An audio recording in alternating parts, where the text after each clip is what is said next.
Hi, this is Jennie Walker, and welcome to Closet Conversations. Today, I want to talk to you about the initial public offering of stock for the company TheRealReal, the leader in online consignment in the luxury space. And before I get into that, let me just say I am not any sort of official recommender. I'm not a broker. I'm not licensed. I have none of the credentials that one would have to recommend stock. So I'm simply going to tell you. So that's my disclaimer. I'm not an official representative. I can't officially recommend anything to anybody. But I will talk about why this makes me so excited. And I'll first start by the fact that I did work in a stock brokerage firm when I was very young, right out of college. It was the first job that I had. I was an assistant in the research department, which is where the financial analysts study and research companies that they then go on to write about and make formal recommendations to the public to buy, sell, or hold stocks. And I worked with as a research assistant with several financial analysts there right out of college, which is kind of hilarious because my my degree was in speech communications. But my mom, who had an account with this firm called Robinson Humphrey Company down in Columbus, Georgia, which at the time was owned by Shearson, Levin Hutton, which was later acquired by American Express. She had an account, and she just called some friends saying, hey, my daughter's right out of college looking for a job. And my first job was as a receptionist there. And a few months later, I moved into the research department to help research analysts. So I didn't really have a background in it at all, just letting you know. But I was there approximately 7 years. And I learned a lot about the stock market and how analysts study companies in order to make recommendations. And so because I have that background, I have something that I used my entire life. I used that knowledge in knowing how to research stocks and companies later when I got into the charity fundraising world. And my first job was head of research for the Jimmy Carter Center in Atlanta, Georgia, heading up a $60 million capital campaign with their research, which was basically briefing books for President Carter when he would meet with people to raise money for the center. So that's kind of how that wound around in my life. But with that knowledge and background, I have used that in this consignment field, in the resale field, by trying to wrap my head around the industry as a whole. I started a Facebook group called JennieGirl Loves Consignment, Resale, and Retail. And it was basically started as a way for me to put articles on what was happening in the industry in one place so I could, share them with people who might be interested in where I could remember them myself. So that's something I learned from all my years at a brokerage firm, with how much the reading and the research and studying the industry was paramount to being able to make a recommendation on a stock. And so I learned basically how this was done. And even though I was not a certified analyst, I did not want to go down that road and get a Series 7 and things like that. I was much too creative for that, and probably owe everyone an apology I've ever worked with before I got into resale and consignment, because I have always loved fashion. As a matter of fact, I used to wear hats. Now, okay, this is back in the 80s, and I was wearing hats, wide brim hats, because I thought Princess Diana was awesome, to a brokerage firm. Now, y'all try to wrap your head around that.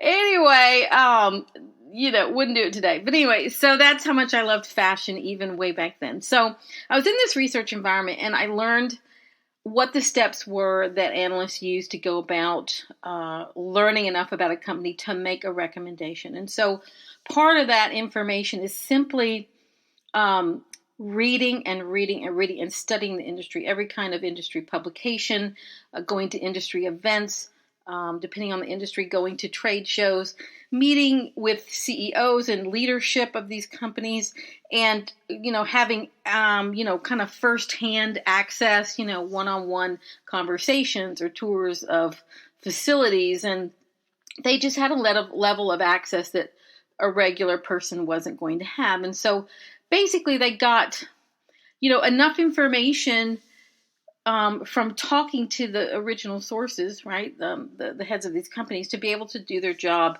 and crunch numbers, combine it with what they learned about the industry, and combine it with their conversations with these CEOs, and of course other things that I don't know, the kind of the secret sauce that they use to mix it all up and make a recommendation. So that I learned about. So over all these years, I've always been researching and studying industries. And I've been studying this research and consignment industry pretty much always, even informally. I didn't really know it. My mom had a consignment, my mom had an antique booth in an antique mall when I was very young. And we used to collect vintage jewelry like Miriam Haskell, things like that. And we were always on the hunt.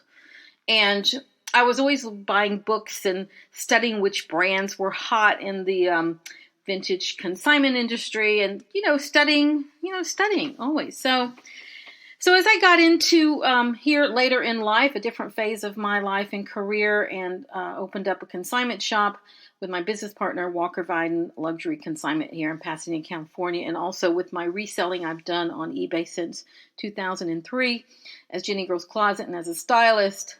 Let's just say I have a lot of firsthand knowledge about resale and luxury and consignment. And so when I take all those, basically a lifetime of experience, and I combine it with what I've learned and what I've read and what I've studied very, very closely the last 5 years, I get really, really excited about a company like TheRealReal going public. And that's a long way around to get to why I'm so excited about it. And I think what makes me so excited is that whether I knew it or not, I had firsthand knowledge about what actually goes on in a consignment environment. And I think that's why I'm so excited about and so comfortable about the idea of a company like this pretty much, taking over, if you will, and being the new retail. And this has been going on for decades. I mean, TheRealReal, I love them. I'm just, Julie Wainwright is to be congratulated for what she did. But the thing to remember is this was around a long time before TheRealReal was ever created. The traditional brick and mortar consignment shops, there's a trade association, although poorly funded, by the way, called NARTS, where you can go to conferences and learn about this. I think the first one opened up in New York in the 40s or the 50s, called Michael's Consignment on Madison Avenue.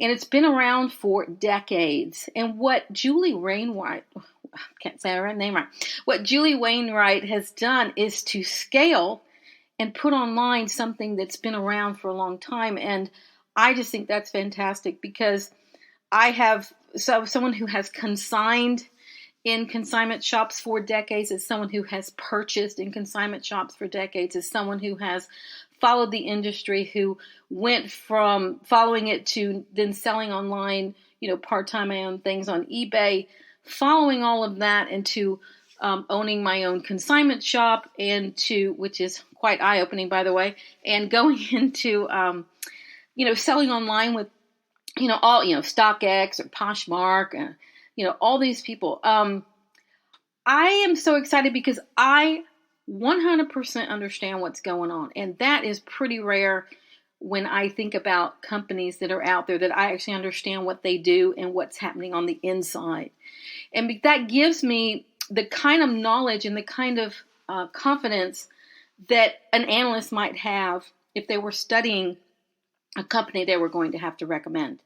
And so it's just thrilling to think that this company, because of they've got the right kind of people behind them. They've been able to scale. They've been able to get huge sums of investment to take on something that is truly the wave of the future.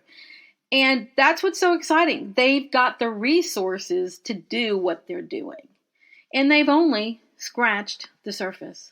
When I think about what it takes for someone like TheRealReal to scale, and the whole idea that they're, with the hundreds of millions of dollars that they're making now, and they're still having losses because they're focused on growth, I understand that. I understand it because I run a consignment shop. And what was news to me, and this is just when you're green, when you're naive, when you don't know what you don't know. And since for years I had been selling on eBay through my personal things through an online store, I really didn't understand that consignment was a cash flow business. I mean, if you think about the fact that you always have to pay back, no matter, in other words, no matter what profit that you have, no matter what the commission, it's never pure. I mean, it's never, you never get to keep the whole piece of the pie. You're always having to give something back. So the Real can be as low as 55% of a commission, might be high as 85% on things like fine jewelry. Those are the things to think about. So imagine the pot of money they've got to have on the side to keep those payments rolling and timely. So you always have to have more money set aside than you actually have in the moment to pay back over time the people who own the property. Now, my understanding is that they are all consignment, but I've heard through other sources that they on occasion might offer you some money up front for a designer bag. And that is what I was told. It did not happen to me. So let's say perhaps they own a teensy bit of what they have. I don't know, but even if it's 100% consignment or 90% consignment, that little percentage isn't going to make up the difference at this stage of the game. And so seeing that it's consignment is a cash flow business, this I've learned from my own business, you constantly have to sell at the same level or higher to always be able to pay back the consignors for what has already sold. And I think that's an interesting thing to keep in mind, because basically you always have to have the pot turning faster, so that if you sell fast enough, you're going to have enough left over then that you can grab onto that's going to be more perhaps than your expenses are in that moment.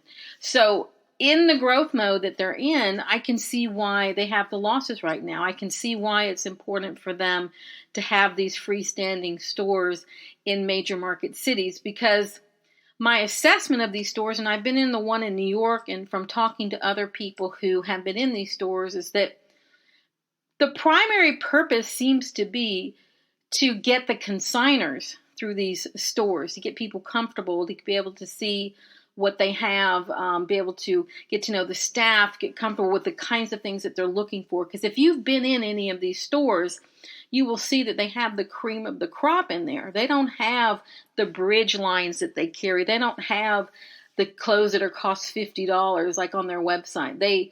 There's so many brands that they have online, and they're not all luxury brands. And these brands are not the ones you're going to find in a brick and mortar store for the Real. You're going to find the Chanel and the Louis Vuitton and the Prada and the Gucci, because that's going to show the people that come in that store what you're looking for. What is the ultimate thing you can bring me? I know from working in my own consignment shop that pretty much the same brands sell quickly for me and everyone else. So what do I need? I need a whole lot of Chanel, a whole lot of Louis Vuitton, a whole lot of Hermes, and a whole lot of Gucci. Nonstop, all day long, every day. I mean, the pace at which this stuff sells is extraordinary. Why? Well, they don't put it on sale. You're not going to get a Louis Vuitton on sale. You're not going to get Gucci anymore on sale. Chanel will put things on sale, but it's the trendy styles that don't hold their value as much. So, it's the same for all of us. How do you get more of the good stuff? So if you've got a location, you've got a store, you want to show people what it is you're looking for, because you want to get consignors. And in these stores, I went to the one in New York, I guess a year and a half ago in November, just after I was up there for Thanksgiving. It was just after they had, pretty soon after they'd opened up that store there. And I went through and I was trying to find something to buy. I wanted to buy something because I understood them. I was excited about them. I had bought from them many times before, but I was in the store and I wanted to buy something. I was so frustrated because everything in there was, I would call special occasion. It was beautiful. It was like museum quality things. It was like Vogue cover editions and runway editions. And so if you just want a sweater or a pair of pants or a pair of leggings, you're going to have to go on their website. You're not going to see that in a store like that. So I ended up buying a Prorenza Schuler sweater, which I thought was a bargain at $275. One, it was one of the cheapest things in that store, but two, it was very wearable, and I ended up wearing that a bunch while I was in New York, and I was glad to get it. But from an interest, how do I say this? So, from a shopping perspective, if I was going to go in there, it's special occasion. It's so fantastical that one can only glean that this is meant for show. This is meant to show people the breadth and scope of what they take and what they can find on their website. And of course, you can shop both online and in the store while you're in there. They can put things on hold, and I just think that's a wonderful thing to be. So The RealReal is in this environment where traditional retail is tanking, shall we say, with closures everywhere you can turn, where management in many cases did not keep up with the pace of technology and the change that was happening in the industry, and whole businesses are shuttering as a result, which to me is an absolute crime. And it's always the really highly paid CEOs, the ones that are getting millions and millions of dollars. They should be embarrassed. I mean, really, let me pay you millions and millions of dollars to not have a good strategy, so a company that's been around for like 100 years can go bankrupt. I mean, really? Anybody who's been watching Sears, I could have told you, 30 years ago that the only reason I went into a Sears was the appliance department. And I kept thinking, I don't know why they even bother to sell clothes in here. There's nothing I want. Because again, I'm the luxury buyer, right? So what am I going to buy in Sears? Nothing but a battery or some tires. But I digress. So anyway, back to The RealReal. I'm excited because I understand the industry. I have this knowledge because I run this business and I've been online that only confirms everything I already know and understand about the industry, the appetite that people have for this stuff.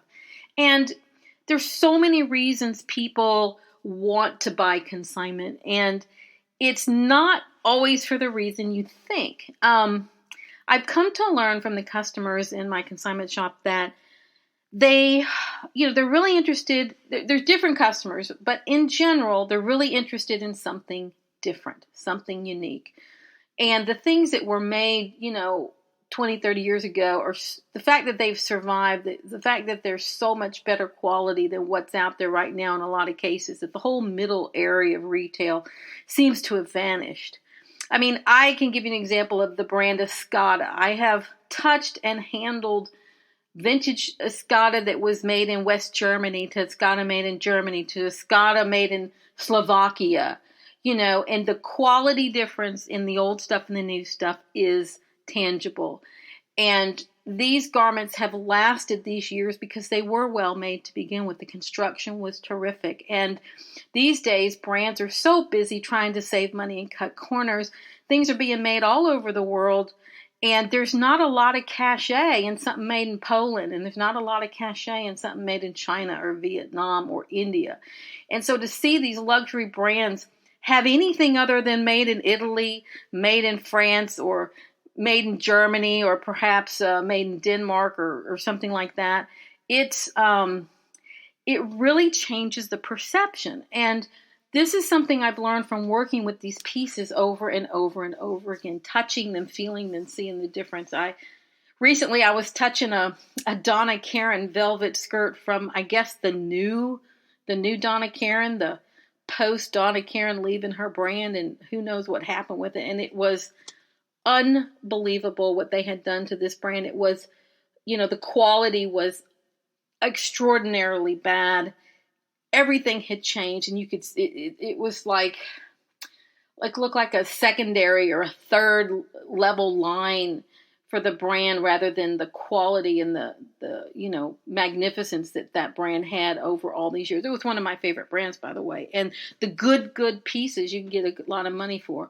Although they don't ask too much for them on The RealReal, I just sent in a skirt for consignment. They put $50 on. So I was trying not to panic. But that's another thing we'll talk about with The RealReal. First of all, let's go back. why am I so excited? I absolutely love this company. I have been a purchaser for years. Not all the years they were around. I wish I knew them in the early days, but at least 5 years I've purchased from them. And I just started consigning. And, as someone who has a consignment shop, I'm in the vendor category when I work with them, but I still have things that don't sell that I actually own through my reselling. So I have a consignment shop, but I also have my resale business, JennieGirl's Closet, where I own the merchandise. And so in that case, I'm like, well, maybe selling on that platform might make sense for some of what I have.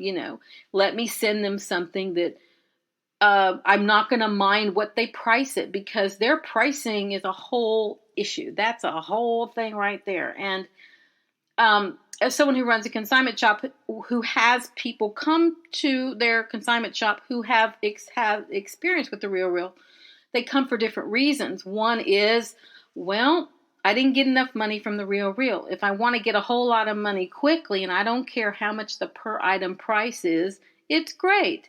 But I want to throw up when a $5,000 coat sells on their site for $300 and I'm getting, less than $200.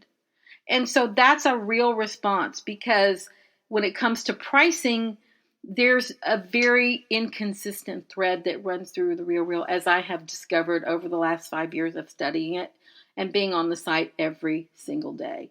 And so pricing is a real issue. Now, you have to incentivize people to buy it. And what they've done is they have underpriced everything so that it's like a mad rush twice a day when they do their drops, for people to be able to find the best pieces at the best prices ahead of everyone else. So, people will be, I'd love to see their analytics for what happens twice a day when they do their drops. I'm sure it's insane, because I've been that person. I am that person who goes on twice a day and refreshes and refreshes and refreshes to try to see what's going to pump through. And for the brands that I love, my favorite is Moschino. And unfortunately, I can't be in more than one place at one time. So if I want something by another brand, I'm pretty much out of luck, because somebody else is on that brand. So unless I can be in 6 places at once, I got to pick a brand at a time and focus on it when I shop on there. And I have and I've subscribed to this early access thing. And that's a whole revenue stream to study right there of this company, because I'm willing to pay $10, $11 or whatever it is. I don't know what it is, a month for the privilege of buying from them and seeing something before everyone else. But since there's millions of subscribers that, from what I understand, that have the early access, I'm still competing with the whole world, but not all of the world, but I'm still competing with so many people to get in there and get something. And, it's fascinating. So the pricing is really interesting. So the whole point is in consignment is to incentivize people to buy.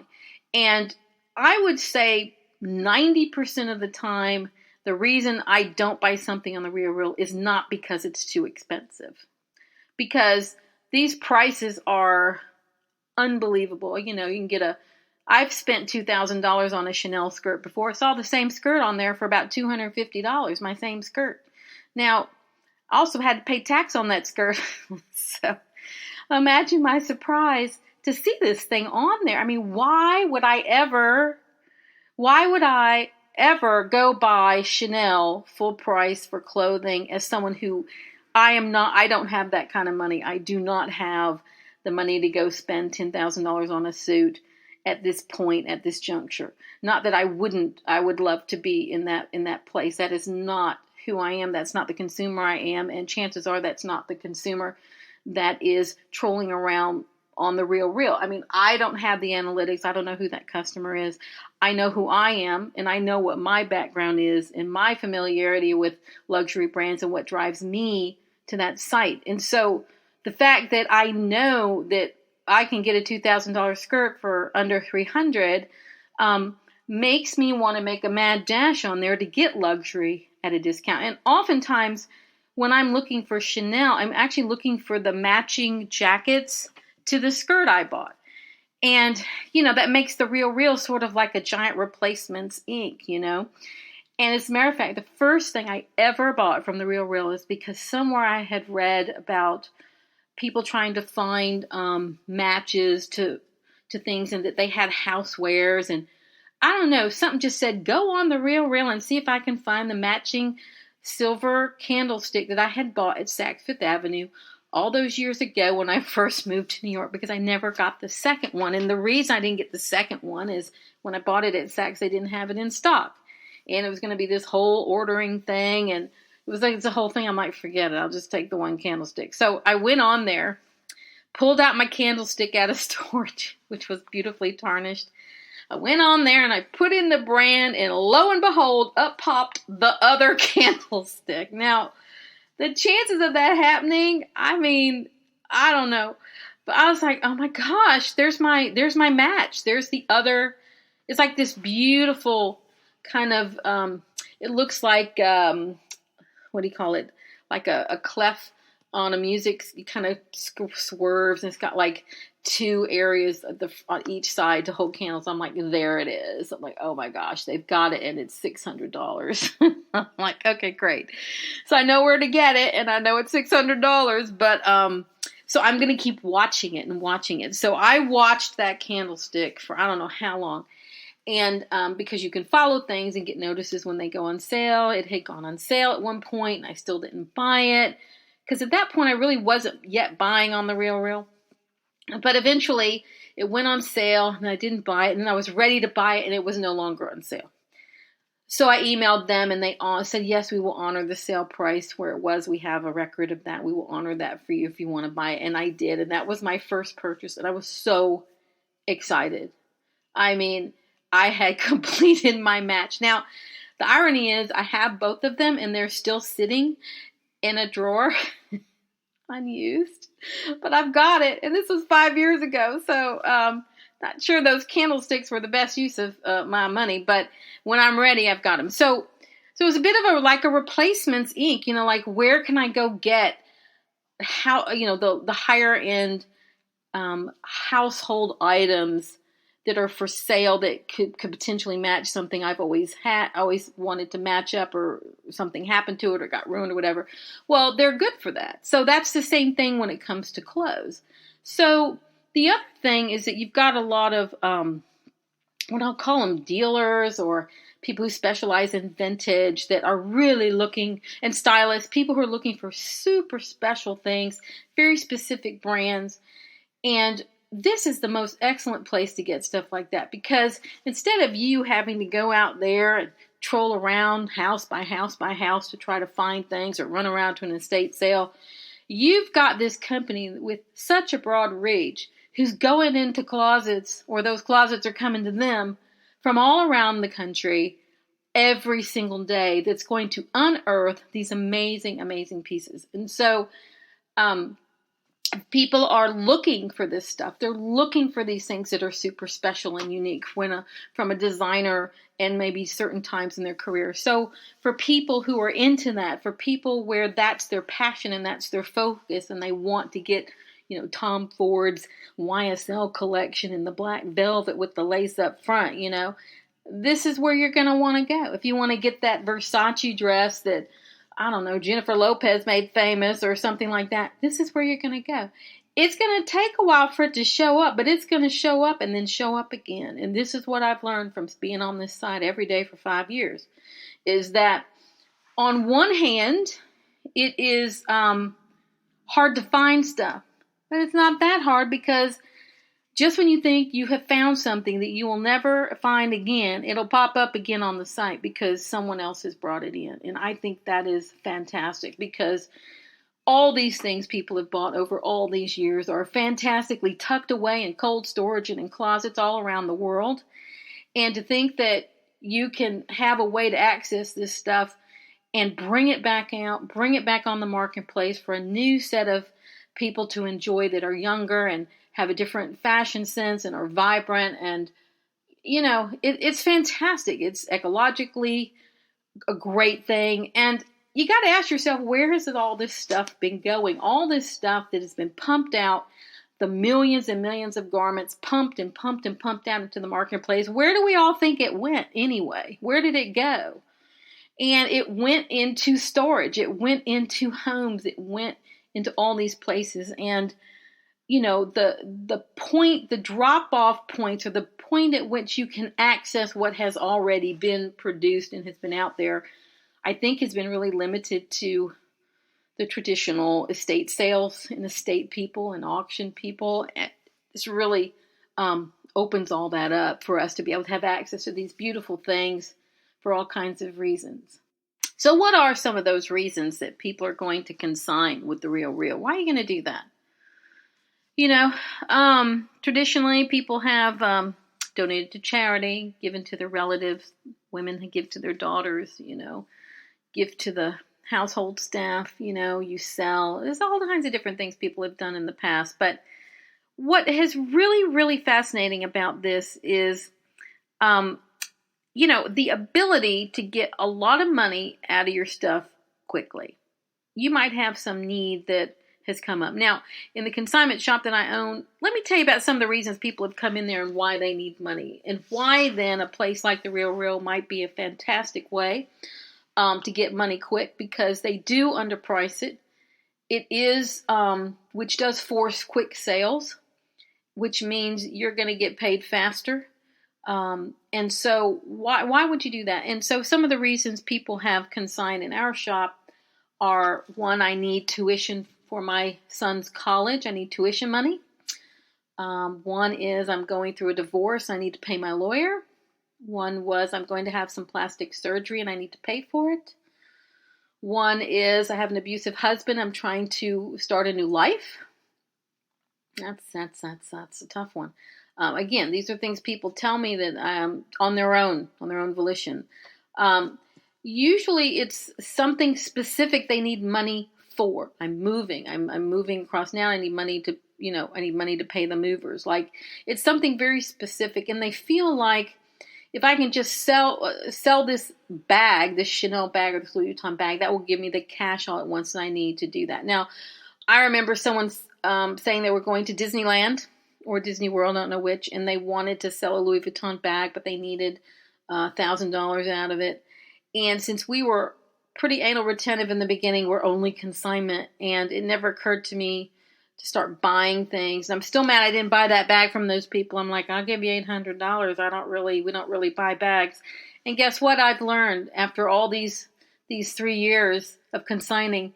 Absolutely should have handed $1,000 to this woman for her bag, because one, it was real, that I could tell from my experience with the brand, and two, I know I could have sold it for at least $2,500. And so when you know that, and you know that from your experience, that this is a piece that's going to sell and sell well and sell quickly for a lot, that it give you the confidence to pay money up front for that. So yeah. So here's the thing.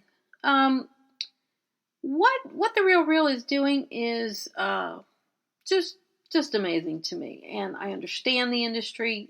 I understand it. I have a unique perspective. And I've felt these trends for years. You could feel the trends in this. You could feel more consignment shops opening up. You could feel a turn and see more advertisements. You could see chains like the now defunct Second Time Around, for example. You would see more chains that you hadn't seen before. You'd see more of these buy-sell trade places popping up, like the Crossroads and the Buffalo's Exchange of the world. And you could just see and feel it. And you could feel the tide turning if you were in that space. If you were in that space, if you were spending time buying, selling, reselling, turning, consigning, you saw this coming. But you didn't see it the way The Real Real did it. You didn't see it being scaled this way, but you saw the change, you saw the shift, you saw how many people were enjoying this type of buying, and the whole ability to hunt and find things and find needles and jewels, It's like panning for gold, And so you would have seen that coming. And since I've been in this space for decades, I'm so excited to see a company like this going public. I understand what they're doing, and I'm sure they have all kinds of plans. I certainly am not privy to any of that. But, you can just imagine them just having these stores in all the major cities. You can see them having them internationally in all the major cities and expanding that way. I mean, you can see where it's going. And I'm not a finance person. I have no idea how all that works, but I see that this is the future, just like a Tesla seems to be the future. I mean, it's staring here right in front of us. And again, I think the industry is not responding well right now. I mean, obviously you have the lawsuit with Chanel. They don't know how to respond. And to me, I don't know what the big deal is, because they could be doing this. And I was quoted saying this in an article. I think the Board of Fashion did an article where I was quoted. But the point is, pre-owned BMWs that are certified have been around for a long time. Car companies have done this. There's absolutely no reason you can't take a handbag and certify it pre-owned and sell it again if you're the brand. Why would you not? Why do you think that that's going to destroy the brand? I don't think it would at all. There's so many people who want a style they missed out on, that they want to be introduced to the brand, and they can't afford to pay $5,000 for a handbag. So they can be introduced to it at a lower price point. I mean, why not take those things? Like, why doesn't Chanel take those bags that they own and, why do they not take their bags and set them up on a pedestal and showcase it? Because these things, the cycle of fashion from the runway all the way down, it's the same item. It's the same handbag. It's the same piece of clothing. Somehow it's worth $5,000. It's going down a runway, and months later it's sitting there on the clearance rack in a Bergdorf Goodman at 75 off, that eventually ends up in the outlet mall, that eventually ends up somewhere else. And I mean, it's the same item. It's the same item. And so if the respect can be interjected back into the brand, if the respect can be put back into the brand, if the beauty that was once seen in it when it came down the runway can be remembered and captured, that to me, captured for all time, that is something worth holding on to. That is worth something worth certifying. That is something worth saying, you know what? I'm Chanel. I made this bag in 2005. This was the best that we had at the time. Let's all stop and appreciate the quality of this craftsmanship and the patina and the construction and all of that. I mean, this is what people do with clothing. This is what's happening with bags. And brands are starting to celebrate their past, such as this Louis Vuitton exhibit that just opened on Rodeo Drive, where they're celebrating all their collaborations. I mean, when it comes to value, that's where the value is in resale. It's which was the special piece, which was the limited edition, which is the one that stood the test of time, And it's the collaborations that are really hot when it comes with these brands right now. And I can see why they're doing that, and I think it's a great thing. Just like when H&M did their collaborations. Can I tell you how many pieces of H&M collaboration stuff I have sold at a premium, way over the original retail, even years later? Because it was limited edition, because it got national press. I mean, not national press, it got international press. And so people still want this stuff. Whether it's the H&M collaboration with, Kenzo or Balmain, or whether it was a limited edition Supreme and Louis Vuitton, people still want this stuff. And so sites like TheRealReal are a way to, it's a way to get the Louis Vuitton Supreme one, not the H&M. Although if you saw that article recently where they talked about the Target pieces in there, I got my theories on that. My theories are, if you're pushing over $700 million a year worth of inventory around, things are going to fall through the cracks. That's just the way it's going to be. Mistakes will be made. And I know from studying the site, I can get the same item. I have a purse I bought a Moschino purse. The same purse that was, I think like $50, $60 was later $250 on the site. Same purse, similar condition. you can see things at different prices that are the same thing at the same time. And so I don't know who's in charge of pricing, but if I'm a good consumer, I'm going to see how many of them that they have on there in my size or what I want, see what's the lowest one in the best condition. But I just think mistakes happen when you're pushing that much merchandise around. And so I don't have a problem. To me, it's no big deal. As a matter of fact, they should be selling the collaborations on there. That's what I would do. I mean, they want to focus on luxury. I get it. But to me, I make so much money on those collaborations. They should just set up a section for H&M collaborations and be done with it. Or Target collaborations or whatever, because you're celebrating fashion. You're celebrating history. You're celebrating the fact that these pieces got worldwide press and people want them, whether they buy it from The RealReal or they buy it from the Crossroads or they buy it from me. You know, that's just the way it is. So yeah.